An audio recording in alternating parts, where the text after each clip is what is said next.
मेरा नाम गोविंद कुमार शाही है। ये चैनल की तरफ से आप लोग के लिए हमने अभी तक के बायोलॉजी के सारे चैप्टर डील कर चुके हैं। अगर आपको इनका वीडियो चाहिए तो ये चैनल के ग्रुप पे जाके आप देख सकते हैं। और हम आप लोग के लिए लेके आए हैं हमारे बायोलॉजी सीरीज का अंतिम वीडियो, जो कि रहने वाला है हमारा जो 2024-2025 का सिलेबस है उसके अंतर्गत हमारे ये लास्ट ये चैप्टर आते हैं। इस चैप्टर का हेडिंग है आवर इन्वायरमेंट। ये चैप्टर डील करने के बाद हम लोग जो है हमारा वन शॉट का जो एक पूरा सीरीज है बायोलॉजी करते करते और भी जितना सिलेबस हो समय समय के साथ कंप्लीट हो जाएगा। तो बायोलॉजी का यहाँ भी हमारे पास कंप्लीट हो चुका है। आप अगर आपको बायोलॉजी से की तैयारी करनी है, अगर बायोलॉजी में अगर अच्छा 10th में मार्क्स लाने हैं, तो आप शुरू से लेकर लास्ट तक चैप्टर 1 चैप्टर वाइज सारे वीडियो देख लीजिए। चलिए हमारे अंतिम वीडियो को भी हम कवर कर ही लेते हैं और अपने इस वन शॉट के बायोलॉजी की सीरीज को खत्म करते हैं आज के इस लास्ट वन शॉट के साथ। तो हमारे चैप्टर का हेडिंग है आवर एनवायरमेंट। यह चैप्टर जो है मुझे इस टॉपिक को ज्यादा समझाने की शायद जरूरत नहीं, क्योंकि आप लोग जानते हैं कि इन्वायरमेंट क्या मतलब है। इन्वायरमेंट का मतलब है पर्यावरण। पर्यावरण यानी एक पर्यावरण वातावरण क्या होता है। एक वातावरण या पर वह स्थान है जहाँ पे अलग अलग प्रजाति के जानवर, पेड़ पौधे, नदी तालाब, ये सारे चीजें मिलकर एक इन्वायरमेंट की रचना करती है। इनमें से एक भी चीज अगर हट जाने पे पूरा का पूरा जो सिस्टम है वो अनस्टेबल हो जाता है। यानी मान लीजिए पेड़ पौधे खत्म हो जाए तो क्या होगा, ये जो पूरा सिस्टम जो है वो एक पूरा अलग यानी पूरा खत्म हो जाएगा। यानी ये जो हमारा जितने एक जो बॉडी है ना वो एक दूसरे पे इंटरडिपेंडेंट है। यानी एक का काम करते रहने के लिए दूसरे का भी काम करते रहना बहुत ही ज्यादा जरूरी है। और इस प्रकार के एक पूरा पूरा चेन बनता है, हर एक चीज डिपेंड। जैसे रिवर खत्म हो जाए तो फिर पानी, यानी हम मेरा बेसिक कॉन्सेप्ट यही है कि हम इस इन्वायरमेंट में इस इकोसिस्टम जितने भी जीव है एक दूसरे से इंटर लिंक्ड है, इंटरडिपेंडेंट है। एक का फंक्शनिंग हो उसके लिए दूसरे का फंक्शनिंग भी जरूरी है। चलिए हम अपने टॉपिक को शुरुआत करते हैं। तो इकोसिस्टम के कंपोनेंट क्या होते हैं? ये नॉर्मल सी बात है, इकोसिस्टम के कंपोनेंट होते हैं। चलिए एक इकोसिस्टम बहुत प्रकार के होते हैं, तो सबसे पहले हमें एक इकोसिस्टम का डिवाइड करते हैं। चलिए एक होता है एक्वेटिक इकोसिस्टम, इकोसिस्टम, और एक होता है हमारा लैंड इकोसिस्टम। एक्वेटिक इकोसिस्टम और लैंड इकोसिस्टम, देखिए एक्वेटिक इकोसिस्टम से क्या मतलब है? एक ऐसा इकोसिस्टम जो कि समुद्र में मौजूद हो या पानी में मौजूद हो। यानी एक ऐसा पूरा का पूरा हर एक प्रकार की, यानी हर एक प्रकार की species, aquatic plants, aquatic micro organism, aquatic animals, ये सारी चीजें मिलकर एक एक्वेटिक इकोसिस्टम बनाती है। हम लोग देखते हैं कि मछली कैसे जिंदा रहती है, क्योंकि मछली के लिए जो ऑक्सीजन चाहिए वो पानी में डिजॉल्व है। मछली कैसे अपना फूड ग्रहण करती है? क्योंकि उसका जो फूड है वह वाटर में मौजूद होता है in the form of plant कुछ अलगी। यानी ऐसे करते करते जैसे एक फिश है, फिश खाया ग्रास को, एक बड़ा फिश खाया उस फिश को, और जो बड़ा फिश उस फिश को खाया, जो भी बच गया माइक्रो ऑर्गेनिज्म उसको डिजोल्व कर दिया, यानी इसको पूरा खत्म कर दिया। तो देखिए यह एक पूरा पूरा इकोसिस्टम है। या जो ऐसा इकोसिस्टम जो जल के अंदर रह के काम करे हो गया एक्वेटिक इकोसिस्टम, और वैका इकोसिस्टम जो हम लोग लैंड इकोसिस्टम हम लोग देख रहे हैं। किसी भी एक जंगल मान लीजिए उसको, यहाँ पे एक जंगल को हम इकोसिस्टम के तौर पे ले रहे हैं। जंगल में होते हैं बहुत सारे एनिमल्स, प्लांट, ट्रीज, प्लांट से बहुत सारे पार्ट होते हैं और plants, animals, trees, micro organism, उसके बाद इंसेक्ट्स, बर्ड्स और बहुत सारे बर्ड्स। हमने लाइफ प्रोसेस में पढ़ा है कि किसी भी व्यक्ति को या किसी भी चीज को, किसी भी लिविंग थिंग्स को अपना जीवन यापन करने के लिए, अपना जीवन कंप्लीट करने के लिए फूड और वाटर और ऑक्सीजन की जरूरत पड़ती है। जब ये सारी चीजें मिलती रहे तभी मिलके एक इकोसिस्टम को के लिए जो जरूरत वो पूरा होती है। देखिए एनिमल जो है वह दो टाइप के होते हैं, एक हर्बीवोरस एनिमल होते हैं और एक कार्निवोरस एनिमल होते हैं। एक सॉरी एनिमल तीन टाइप के, एक हर्बीवोरस, कार्निवोरस और एक तीसरा टाइप भी होता है जिसको एनिमल भी कह सकते हैं और नॉर्मल ह्यूमन भी कह सकते हैं, यानी एक ओमनीवोरस। एक हर्बीवोरस, कार्निवोरस और एक ओमनीवोरस। और इनको अगर हम डिवाइड करें एक ग्राफ के रूप में तो हो जाएगा एनिमल्स, हर्बीवोरस, कार्निवोरस। हर्बीवोरस वैसे एनिमल्स जो इनका काम है, हर्बीवोरस वैसे एनिमल्स जो हरा ग्रीन प्लांट्स को खाते हैं और तब उनसे एनर्जी कंज्यूम करते हुए हर्बीवोरस एनिमल्स हो गए। कार्निवोरस वैसे एनिमल्स इनका या जो कि फ्लेश मांस खाकर अपना पूरे जीवन व्यतीत करते हैं, उन्हें हम लोग कहेंगे कार्निवोरस। चलिए एक जंगल के इकोसिस्टम का हम लोग टाइप पढ़ेंगे, उसके अंदर उसका कंपोनेंट पढ़ेंगे। हमारे पास एक इकोसिस्टम है जिसका नाम है जंगल, फॉरेस्ट। एक फॉरेस्ट में क्या क्या कंपोनेंट हो सकता है? एनिमल्स, प्लांट्स और माइक्रो ऑर्गेनिज्म। देखिए एनिमल जो है वो 3 प्रकार के होते हैं। एक हर्बीवोरस, हर्बीवोरस किसे कहेंगे? वैसे प्लांट्स, वैसे एनिमल्स जो अपने पूरे जीवन में और ग्रीन प्लांट्स खाते हैं, जिनका एनर्जी का सोर्स ग्रीन प्लांट्स है, जिनको जीने के लिए जितने भी न्यूट्रिएंट चाहिए वो ग्रीन प्लांट से मिलता है, तो उसे हम हर्बीवोरस कहेंगे। वही कार्निवोरस हमारा अगला आने वाला है। चलिए हर्बीवोरस, कार्निवोरस। कार्निवोरस, कार्निवोरस कैसे? वैसे एनिमल्स जो पूरा जीवन यापन, जिसका एनर्जी का सोर्स फ्लेश है, वह मीट खाकर अपना जीवन व्यतीत करता है और उसके एनर्जी के सोर्स के लिए उसके बॉडी का जो रिक्वायरमेंट है वो एक फ्लेश है, वो कार्निवोरस। ओमनीवोरस वैसे जीव जो दोनों ही, वो हर्बीवोरस भी है कार्निवोरस भी है, परिस्थिति के हिसाब से अपना मोड ऑफ न्यूट्रिशन चेंज करते रहे। हम ये लाइव प्रोसेस में पढ़ चुके, अगर आपने नहीं पढ़ा तो वो जाके वीडियो देख ले, फिर आपको ये चैप्टर थोड़ा सा बढ़िया से क्लियर हो जाएगा। देखिए हर्बीवोरस और ओमनीवोरस वैसे जीव जो हर्ब्स सर्ब्स भी खाते हैं, यानी प्लांट्स भी खाते हैं और फ्लेश भी खाते हैं, वो ओमनीवोरस। चलिए एक फॉरेस्ट इकोसिस्टम में 3 हो गया, हर्बीवोरस, ओमनीवोरस और कार्निवोरस। हर्बीवोरस हर्ब्स सर्ब्स खाते हैं, कार्निवोरस फ्लेश खाते हैं, ओमनीवोरस दोनों ही खाते हैं। चलिए हमारे पास प्लांट्स आ गए। प्लांट्स कितने प्रकार के होते हैं? ये सारी चीजें हम लोग लाइव प्रोसेस में, इसका बहुत ही बढ़िया कॉन्टेक्स्ट चैप्टर 1 से भी जुड़ता है, जो कि लाइव प्रोसेस है। प्लांट्स में हो गया, कुछ ऑटोट्रॉपिक प्लांट्स होते हैं जो अपना भोजन खुद बनाते हैं, कुछ हेटेरोट्रॉपिक प्लांट्स होते हैं जो फ्लेश यानी जो दूसरे कीड़े उड़े को खाकर अपना जीवन बिताते हैं। मैंने आपको ऑटोट्रॉपिक एग्जांपल भी आप देख सकते हैं, अपने चारों तरफ जितने भी हरे भरे पेड़ है वो एक ऑटोट्रॉपिक प्लांट, एक ऑटोट्रॉपिक इकोसिस्टम के अंदर आते हैं, जैसे कि मैंगो, पपाया, लीची, ये बहुत सारे एग्जांपल एक ऑटोट्रॉपिक का। वही एक हेटेरोट्रॉपिक में आ गया पिचर प्लांट, और बहुत सारे प्लांट है जो हर्बीवोरस में भी आते हैं, जो हम लोग पढ़ेंगे।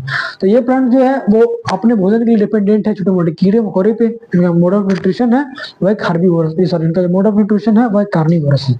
ठीक है, तो ये प्लांट्स हो गया हेटेरोट्रॉपिक, यानी दूसरे पे डिपेंड है, ये दूसरी चीजों पे डिपेंड है अपने भोजन के लिए, ना कि ग्रीन चीजों पे। ये डिपेंड है किस पे? डिपेंड है कीड़े मकोड़ों पे। तो ये हो गया हेटेरोट्रॉपिक प्लांट्स। और माइक्रो ऑर्गेनिज्म के अंदर बहुत सारा माइक्रो ऑर्गेनिज्म क्या प्रकार है, वायरसेस, बैक्टीरिया। इनका काम है कि भोजन को सरा गला के पूरा खत्म कर देना, छोटे छोटे मॉलिक्यूल को तोड़ देना। चलिए तो हम लाइक जंगल का हमने इकोसिस्टम समझ लिया। हमारा अगला कंपोनेंट है फूड चेन एंड एक बहुत ही इस चैप्टर का मोस्ट इंपोर्टेंट, यानी इस चैप्टर का सेंटर पॉइंट, इस चैप्टर का जान है। फूड चेन पर नहीं पढ़ा तो इस चैप्टर में लगभग कुछ नहीं पढ़ा। चलिए फूड चेन के बारे में हम लोग गंभीर रूप से और एक अच्छे तरीके से समझते हैं। फूड चेन होता क्या है, इसके अंदर क्या क्या चीजें आती है। एक इकोसिस्टम जो है वो फूड चेन में डिवाइड होता है, ठीक है, और बहुत सारा फूड चेन जो है मिलके एक फूड वेब बनाते हैं। तो पहले हम लोग जानेंगे इकोसिस्टम, हमने पढ़ लिया। अब फूड चेन क्या होता है, देखिए हम लोग एक फूड चेन बनाने जा रहे हैं, ध्यान से देखिए। सबसे पहले एक इकोसिस्टम के सबसे नीचे आता है प्रोड्यूसर। प्रोड्यूसर यानी प्लांट्स, सबसे नीचे आता है प्रोड्यूसर्स, ठीक है। प्लांट्स है, प्लांट्स को कौन खाएगा? प्लांट्स को खाएगा, मान लीजिए एक एग्जांपल में डियर जो है वो हिरन का ले रहा हूँ। डियर हो गया हमारा पास प्राइमरी कंज्यूमर। हमारे पास एक डियर जो है वो प्राइमरी कंज्यूमर है, यह हमारे पास प्राइमरी कंज्यूमर है, प्राइमरी कंज्यूमर। या एक हर्बीवोरस, यानी एक फूड चेन के पहले स्टेज पे होता है एक प्रोड्यूसर जो कि होते ग्रीन प्लांट्स, दूसरे स्टेज पे होता है एक प्राइमरी कंज्यूमर जो इन प्लांट्स को खाता है, उसके अगले स्टेज पे होता है प्राइमरी कार्निवोर, यानी यहाँ पे होता है लायन, ठीक है, लायन। और लायन धीरे धीरे जब मर जाता है उसको भी माइक्रो ऑर्गेनिज्म या बहुत सारे जीव खाते हैं, यानी ये एक पूरा चेन बना हुआ है, ये एक चेन है। और मान लीजिए यहाँ पे मैं अलग अलग चेन भी ले सकता हूँ। फॉर एग्जाम्पल मान लीजिए इस बार घास नहीं, इस बार हम लोग एग्जाम्पल लेते हैं किस चीज का, इस बार एग्जाम्पल लेते हैं एक प्लांट का, ठीक है। प्लांट्स को खाया ग्रास होपर, ग्रास होपर यानी कीड़ा होता है, ठीक है। उस कीड़े को खाया फ्रॉग, फ्रॉग को फिर खा गया स्नेक, स्नेक को फिर खा गया पक्षी, पक्षी को भी फिर कोई खा गया, मान लीजिए कोई एनिमल खा गया, फिर उस एनिमल को कोई उससे बड़ा एनिमल खा गया। तो ऐसे करते करते एक चेन है, इसी चेन को लोग फूड चेन कहते हैं। और जब बहुत सारा फूड चेन मिला के एक फूड वेब बनता है, ठीक है। यानी अलग अलग, जैसे ये सब चीजों का एक टुकड़ा हुआ, ये सब फूड चेन हुआ। मैंने अभी एक और एग्जाम्पल बताया, वो एक फूड चेन हुआ। जब इन सारे चीजों को हम लोग एक साथ मिला देंगे तो ये बनेगा फूड वेब। उसी तरह हमारा अब producer, how do our activities affect environment, हमारा जो एक्टिविटी है, रोज रोज का जो काम है, वो इन्वायरमेंट को कैसे इफेक्ट करता है। देखिए हमारी जो डेली एक्टिविटीज है वो एनवायरनमेंट पे बहुत ही गहरा इम्पेक्ट करता है। जैसे हम आज जो बड़े बड़े फैक्ट्रीज खोल रहे हैं, बड़ी बड़ी इमारतें बना रहे हैं, और कागज पेपर पेंसिल यूज कर रहे हैं, सारी चीजें कहाँ से आ रही है, यार जंगल से। जो हम कागज यूज करते हैं, जो हम पेंसिल यूज करते हैं, उसके कारण बहुत सारे पेड़ों को काटा जाता है। जो इंडस्ट्रीज बनते हैं उसके कारण बहुत ज्यादा पोल्यूशन होता है, जिससे फॉरेस्ट पे प्रभाव पड़ता है। जो हम पानी में अपना इंडस्ट्री का कचरा बहाते हैं, उससे पानी के इकोसिस्टम में बहुत प्रभाव पड़ता है। जो एक फैक्ट्री से निकलने वाला स्मोक है वो हवा में बहुत घातक होता है। तो जैसे जैसे इंसान ने विकसित किया, हाँ ये सोचिए कि इंसान ने धीरे धीरे करके विकसित किया है, पर यह विकसित जो है, जो विकसितता जो है वो हमेशा अच्छी ही नहीं होती है। एक सिक्का के दो पहलू होते हैं, एक हेड और टेल, यानी एक अच्छा और एक बुरा। भले ही हमने आज विकसित होकर बड़े बड़ी इमारतें बना ली हो, बड़े बड़े फैक्ट्रीज बना ली हो, पर जहाँ पे हमें चीप क्वालिटी में प्रोडक्ट मिल जाते हैं वह उनकी कुछ ना कुछ खामियां हैं। जैसे हमारे तो भले ही बहुत ही एडवांस हो गए हैं, पर हमने एनवायरनमेंट की तरफ ध्यान देना छोड़ दिया है। जो लकड़ी काटा जाता है उससे जंगल में मान लीजिए एक फैक्ट्री बनाना है, या लकड़ी का जो कुर्सी टेबल एक बोर्ड बनाना है, या जो भी चीजें बनाना है, उसके लकड़ी काटी जाती है, ठीक है। लकड़ी कहाँ कटाएगा, जंगल से। जंगल कटाएगा तो जंगल में कौन रहता है, एक इकोसिस्टम, उसका पक्षी, इंसान, सॉरी पक्षी, जानवर, ये सब चीज जब जंगल कटाएगा तो उनका घर तो छिन जाएगा, फिर वो बढ़ेंगे शहर की तरफ। हम बहुत आज बहुत ही कॉमन हो गया, हम देखते हैं कि कहीं पे कोई जंगली जानवर जो है शहर में मिल जाता है, मान लीजिए जंगल से सटे गांव में मिल जाता है, लोग अपना शिकार बना रहे हैं। ऐसा क्यों होता है, क्योंकि इंसान ने जो है जंगल की कटाई कर दी है, जो उनका घर है वो छिन गया।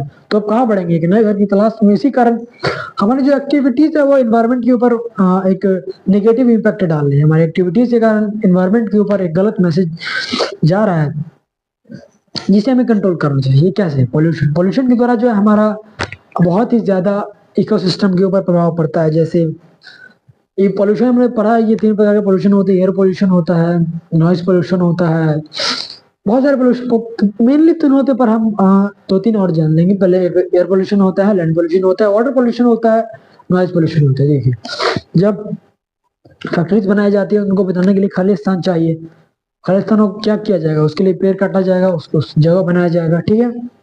फिर वहां पे जो फैक्ट्री बनेगा, उसे जो फैक्ट्री बनाने के लिए चाहिए रॉ मटेरियल, ठीक है। रॉ मटेरियल को प्रोडक्ट में कन्वर्ट करने के लिए जो ईंधन लगता है, वो ईंधन जनरेट करता है धुआं, ठीक है। उस धुएं के कारण, उस धुएं में होता है सल्फर डाइऑक्साइड, हाइड्रोजन डाइऑक्साइड और कार्बन डाइऑक्साइड, कार्बन मोनोऑक्साइड। ये सारी चीजें जो है बहुत ही ज्यादा घातक है, हम इंसानों के लिए भी, पेड़ पौधों के लिए भी, जानवरों के लिए भी, पक्षियों के लिए। तो ये सब चीजें हवा में जाएंगी तो ये फैलाएंगे वायु प्रदूषण। उसके बाद जो कचरा निकलेगा, जो केमिकल फैक्ट्री से जो जहरीला कचरा निकलता है, उसको पानी में लगा दिया जाता है, ठीक है। जो लिक्विड कचरा होता है, सारे कचरे को पानी में नहीं, जो लिक्विड कचरा होता है उसको फेंक दिया जाता है। उस कचरे में मौजूद, उस लिक्विड कचरे में मौजूद होता है हानिकारक केमिकल, जो पानी में जाने के बाद जो एक्वेटिक लाइफ है उसको बहुत ही ज्यादा इफेक्ट करता है, एक्वेटिक लाइफ को बहुत ही ज्यादा डैमेज पहुंचाता है। इसी कारण जो है एक्वेटिक लाइफ के ऊपर एक नेगेटिव इम्पैक्ट भी पड़ता है। तो ये जो हमारे पास जो यहाँ पे इंसानों के द्वारा जो एक्टिविटीज की जा रही है, इसके ऊपर प्रकृति के ऊपर एक बुरा प्रभाव पड़ता है। जैसे एयर पोल्यूशन में समझ लिया भाई, वाटर पोल्यूशन भी हमने समझ लिया, और अब चलिए हम समझते हैं नॉइज पोल्यूशन। फैक्ट्री में जो मशीन वर्क करता है उसके कारण एक वही भी नॉइज होता है, जो हमारा, जब हम लोग वो बड़ी बड़ी गाड़ियां जब चलती है उनके कारण एक नॉइज पोल्यूशन होता है, तेज आवाज में गाना चलाने के कारण भी नॉइज पोल्यूशन होता है, यानी जो अनप्लेजेंट साउंड है उनके कारण जो है नॉइज पोल्यूशन प्रोड्यूस होता है। अब how ozone layer and how it is developed. Ozone layer ये भी एक इम्पोर्टेंट पॉइंट है, यहाँ पे हमारे सामने आ जा रहा है कि ओजोन लेयर क्या होते हैं और वो धीरे धीरे धीरे धीरे कैसे वो डिप्लीट यानी वो खत्म कैसे हो रहा है ओजोन लेयर। चलिए, हम इस पृथ्वी पर बहुत लंबे समय से रहते आ रहे हैं, ठीक है, हम लोग सभी लोग। पृथ्वी लगभग जब खोजा गया, चारों तरफ हमारे प्लैनेट अलग अलग गैलेक्सीज में अलग अलग सोलर सिस्टम है, तो हमें यह मिला कि हमारा पृथ्वी बहुत ही ज्यादा रेयर है, बहुत ही ज्यादा रेयर है। यानी मान लीजिए कि हमारे आसपास लाखों गैलेक्सीज करोड़ों प्लैनेट्स को देखा जा चुका है, कंप्लीट में लाइफ का एक भी स्पीसीज नहीं मिला है, लाइफ का एक भी कंपोनेंट नहीं मिला जो किसी लाइफ फॉर्म को सपोर्ट करता हो। यह हमें यह बताता है कि हमारा पृथ्वी कितना रेयर है, और इस पृथ्वी को रेयर रहने लायक बनाने में ओजोन लेयर का एक बहुत ही बड़ा योगदान है। ओजोन लेयर जो है वह ओजोन गैस का एक लेयर है, ठीक है, जो हमारा अर्थ, यह सन, देखिए सन हमें सिर्फ रोशनी, सन एनर्जी, लाइट एनर्जी ही नहीं देता, वो अपने साथ साथ अल्ट्रा वायलेट रेज भी लाता है। अल्ट्रा वायलेट रेज यानी वैसे रेज जिसके इन अल्ट्रा वायलेट रेज के कारण हमें स्किन कैंसर भी हो सकता है। अल्ट्रा वायलेट रेज के कारण हमें स्किन कैंसर भी हो सकता है। तो अल्ट्रा वायलेट रेज जो है उसका और सन से निकलता है, वो लगातार निकलता है, जब से सन और पृथ्वी एग्जिस्ट कर अल्ट्रा वायलेट रेज जो है वह लगातार सन से निकलते जा रहा है, और वो सही प्लैनेट से आता है तो जाहिर सी बात है अर्थ से भी आएगा। और इस अल्ट्रा वायलेट रेज के कारण हमें कैंसर, स्किन कैंसर और बहुत ही ज्यादा घातक बीमारी हो सकती है। इन सब चीजों से ओजोन लेयर जो है प्रोटेक्ट करता है। ओजोन गैस का बना हुआ यह लेयर पृथ्वी के को एक शील्ड प्रोवाइड करता है, ओजोन का, ओजोन गैस का शील्ड। ओजोन जो है ना, देखिए जैसे अल्ट्रा वायलेट रेज आया, वो अल्ट्रा वायलेट रेज को तोड़ के ऑक्सीजन में बदल देता है, और यानी उसके कॉम्पैक्ट फॉर्म को तोड़ के, यानी जो पार्ट हानि पहुंचा था उसको तोड़ के सिंपल पार्ट में बदल दिया, यानी यह हमें प्रोटेक्ट कर रहा है। पर कुछ समय पहले तक, अभी तो यह ठीक भी हुआ है कुछ, पर कुछ समय पहले जो है ये इसमें एक छेद हो गया, इसमें बड़ा सा होल हो गया था, जिसके कारण अल्ट्रा वायलेट रेज डायरेक्ट अर्थ पे टच कर रही थी, और जिन जगहों पे इसका बहुत ही गलत इम्पैक्ट देखने को मिल रहा था। पर जो कोरोना आया उसमें मैंने भी बताया किसी भी चीज के दो पहलू होते हैं। कोरोना के बहुत बड़ी महामारी भी हुई, पर जो हमारा इकोसिस्टम है वो उससे थोड़ा बहुत सुधार देखने को मिला, ओजोन लेयर कवर हो गया। पर हमें यह सिर्फ अभी कवर हो गया यह जरूरी नहीं है, यानी ऐसा तो नहीं कि ओजोन लेयर को कवर करने किया जा रहा था, पर जब तक स्ट्रिक्ट कोई पैंडेमिक नहीं हुआ तब तक तो ओजोन लेयर फिल नहीं हुआ। तो देखिए हमें जो है यह हमें एक मैसेज देता है कि हमें सिर्फ जब ये जो धरती है वो सिर्फ ह्यूमंस की नहीं है, जैसे प्लांट्स एनिमल्स का उतना ही हक है जितना एक ह्यूमन का है। तो हमें जितना हम रिसोर्स का यूज कर रहे हैं हमें रिसोर्स का सावधानी से यूज करना चाहिए, ना कि उसका गलत यूज करना चाहिए। हमें रिसोर्स को बचा के रखना चाहिए ताकि यह हमारे जीवन या हमारे अलग अलग आने वाली जनरेशन के लिए भी यह उतना ही उपयोग रखे जितना हम इसको यूज कर रहे हैं, उतना हमारे आने वाली जनरेशन भी इसका यूज कर सके। तो ओजोन लेयर जो है वो धीरे धीरे डिप्लीट हो रहा था। ओजोन लेयर ओजोन का गैस का बना हुआ एक लेयर है जो हमारे पृथ्वी को प्रोटेक्ट करता है अल्ट्रा वायलेट रेज से, जो कि फिल हो गया। पर हमें यह ओजोन लेयर अच्छा ऐसा क्यों होगा इस चीज में? देखिए ओजोन लेयर जो है ना, कुछ ऐसे भी चीज है जो ओजोन लेयर को तोड़ती है, ओजोन गैस को तोड़ने का काम करती है, जैसे सीएफसी। सीएफसी कैसे, जो पहले जो फ्रिज आता था ना उसमें सीएफसी नाम का गैस रखा जाता था ताकि वह तुरंत ठंडा कर सके। सीएफसी मतलब chlorofluorocarbon, CFC stands for chlorofluorocarbon. पहले जो फ्रिज आते थे सीएफसी, उसके अंदर सीएफसी गैस फिल्ड होता था, और सीएफसी गैस का मतलब क्लोरोफ्लोरोकार्बन। जो क्लोरोफ्लोरोकार्बन जो है ना सामान को तो बहुत ही ठंडा कर देता था, पर जो क्लोरोफ्लोरोकार्बन जब हमारे एनवायरमेंट रिलीज होता था तो ओजोन लेयर को तोड़ने का काम करता था। ओजोन लेयर जब टूट जाएगा तो फिर अल्ट्रावायलेट रेज तो पर नहीं पड़ने वाला है। तो ये सीएफसी जो फ्रिज से निकालने वाले में जो सीएफसी यूज होता था उसमें सीएफसी एक ओजोन को डिप्लीट करने का काम करता था। तो इसके ऊपर कंट्रोल करना चाहिए, हमें पोल्यूशन नहीं हटाना चाहिए, सॉरी पोल्यूशन नहीं बढ़ाना नहीं चाहिए, ठीक है। और अब हम लोग एक और जानते हैं, चलिए ग्रीन हाउस इफेक्ट के बारे में। देखिए जो जितने भी वैसे गैसेस जो पोल्यूशन करते हैं, जैसे सल्फर डाइऑक्साइड है, नाइट्रोजन डाइऑक्साइड, कार्बन मोनोऑक्साइड, ये सब चीजें जो है ना ओजोन लेयर की तरह एक लेयर बना देती है हमारे अर्थ के आसपास, ठीक है, एक लेयर बन गया, ठीक है। अब सन से रेज आया, हीट रेज, ठीक है, गर्म, जब यह पृथ्वी पर टकराई, मान लीजिए अर्थ है, मान लीजिए गैस वैस यानी जो निगेटिव यानी जो हार्मफुल गैसेस का एक लेयर है, सन रेज लिख लो, ठीक है। रेज जब अर्थ तक रीच करता है तो अर्थ पे तक रीच करने के समय जो है अर्थ में रीच कर गया, ठीक है, ये लेयर करके अर्थ पे आ गया, पर यह जब टकरा के जब वापस जाता है ना, यानी उड़ा तो नहीं, ये देखिए सबसे पहले रेज आया तो पृथ्वी कुछ ऑब्जर्व कर लिया अपने, ठीक है, फिर जो जो टकरा के जो वापस जाता है ना, इसी कारण ये जो हार्मफुल गैस का जो लेयर है उसको रोक लेता है, सूरज से रोशनी लगातार आ रहा है, आ रहा है, आ रहा है, और टकरा के वापस नहीं जा पा रहा, जिस कारण धीरे धीरे धीरे हमारा एटमोस्फेयर गर्म हो रहा है, हमारे पृथ्वी धीरे धीरे धीरे बहुत ही मायने पर एक खतरा है इंसान, इसके कारण जो है धीरे धीरे हमारा पृथ्वी गर्म हो रहा है, और यह एक बहुत ही गलत बात है, ठीक है, एक बहुत ही नेगेटिव साइन है, जिससे हमारा इंसान का अस्तित्व भी खत्म हो सकता है अगर ज्यादा टेम्परेचर बढ़ गया तो हमें इन सब चीजों के ऊपर भी कंट्रोल रखना चाहिए। चलिए, managing the garbage we produce मैंने बताया कि कैसे हम लोग ये कचरा प्रोड्यूस करते हैं, इसके कारण एनवायरनमेंट के ऊपर एक बुरा प्रभाव पड़ता है। तो देखिए हम लोग जो है generally liquid waste, solid waste, ये सब चीजें वेस्ट प्रोड्यूस करते हैं। जो प्लास्टिक हम लोग यूज करते हैं, ठीक है, जो केमिकल में जो लिक्विड फॉर्म में जो केमिकल हम लोग नदी में बहाते हैं, या फिर जो हार्मफुल गैसेस को एनवायरनमेंट में हम लोग रिलीज करते हैं, ठीक है, ये सारी चीजों को के ऊपर रोकथाम होना चाहिए। तो क्या है बढ़िया प्रोसेस, देखिए जो बायोडिग्रेडेबल वेस्ट नहीं, वैसे वेस्ट जो जिनको सराया गलाया जा सकता है, वैसे वेस्ट को तो हम गाड़ देंगे, ठीक है, जो कुछ महीने कुछ साल में वो डिग्रेडेबल यानी वो मिल जाएंगे सॉइल पर। कुछ ऐसे हमारे पास कचरा नॉन बायोडिग्रेडेबल जो अगर हम उसको पृथ्वी में गाड़ दे तो हजारों करोड़ों सालों तक वह जो है बायोडिग्रेडेबल यानी वह जो है और सिंपल फॉर्म में नहीं ब्रेक डाउन होगा, तो वो हो जाएगा नॉन बायोडिग्रेडेबल वेस्ट।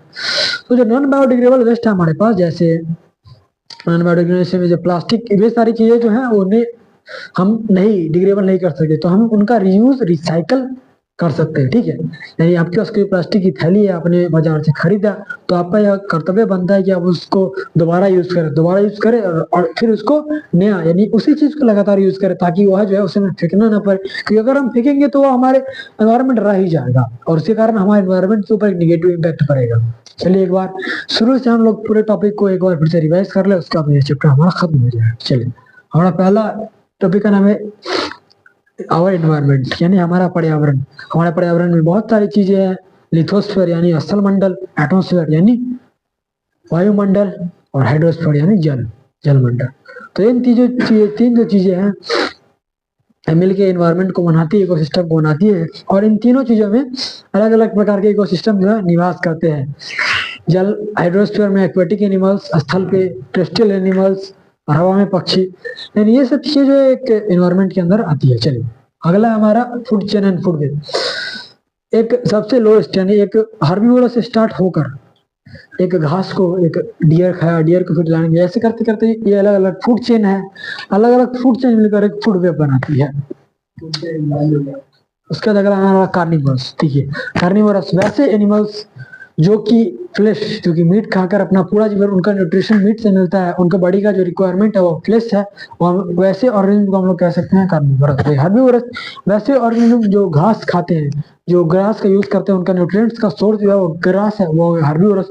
ओमनीवोरस वैसे एनिमल्स जो बोथ खाते हैं, हर्बी यानी जो फ्लेश भी खाते हैं और घास भी खाते हैं, मेरी सिचुएशन के हिसाब से। उसका ये भी हो गया हमारा। चलिए हमारे पास अब है प्रोड्यूसर यानी वैसे जीव जो अपना वजन खुद बनाता है, जैसे गेंडा। चलिए हमारे पास how do our activities environment, हमारा एक्टिविटी एनवायरनमेंट को कैसे इफेक्ट कर रहा है। तो ये वो समझ रहे हैं कि हम जो पोल्यूशन क्रिएट कर रहे हैं उसके कारण हमारे पृथ्वी के ऊपर एक निगेटिव इम्पैक्ट पड़ रहा है। हमारे पोल्यूशन के कारण ग्रीन हाउस इफेक्ट देखने को मिल रहा है, ओजोन लेयर डिप्रेस हो रहा है, पोल्यूशन बढ़ रहा है, पोल्यूशन बढ़ने के कारण बहुत सारा हमारा बीमारी उत्पन्न हो रहा है। उसके बाद ओजोन लेयर, ओजोन डिप्रेशन, सन से जो अल्ट्रा वायलेट रेज आता है उसके कारण हमें स्किन कैंसर और बहुत सारे घातक घातक बीमारियां हो सकती है, जिसको ओजोन एक लेयर बनाकर बचा के रखता है हमें खुद को। एक सन डेल्टा रेस है जो धीरे धीरे धीरे करते उसमें होल हो गया था, वो भर गया, पर हमें यह ध्यान देने की जरूरत है कि फ्यूचर में इसके कारण कोई प्रॉब्लम ना क्रिएट हो। उसके बाद मैनेजिंग द गार्बेज प्रोड्यूस, हम लोग अब जो गार्बेज प्रोड्यूस करते हैं उसको हम लोग रीयूज रियूज और रिसाइकल करके हम लोग उससे एक सही जगह एक सही तरीके से। चलिए, तो इस प्रकार हमारा यह बायोलॉजी सीरीज भी खत्म हो गया। हमने चैप्टर 1 से लेकर चैप्टर 2, 3, 4, 5, 6, 7, जितने चैप्टर हैं हमने बढ़िया से इस टॉपिक हमने कवर कर लिया। अगर आप बोर्ड एग्जाम 2024 से 2025 तक तैयारी कर रहे हैं तो आपके लिए एक अच्छा ऑप्शन है। आप शुरू चैप्टर 1 से लेकर चैप्टर लास्ट तक देख सकते हैं। और आप बढ़िया ये रहेगा कि आप वीडियो देखने के साथ साथ एनसीईआरटी बुक पर, एनसीईआरटी एक बहुत ही अच्छा माध्यम है, आप एक एक वर्ड पढ़े, एनसीईआरटी में पूछता ही पूछता है। अगर आप ध्यान से पढ़ते हैं और वीडियो रेगुलर देखते हैं और हर चीज का नोट्स बनाते हैं तो आपको सफलता जरूर मिलेगी। चलिए हम लोग अगले सीरीज में फिर कभी मिलते हैं।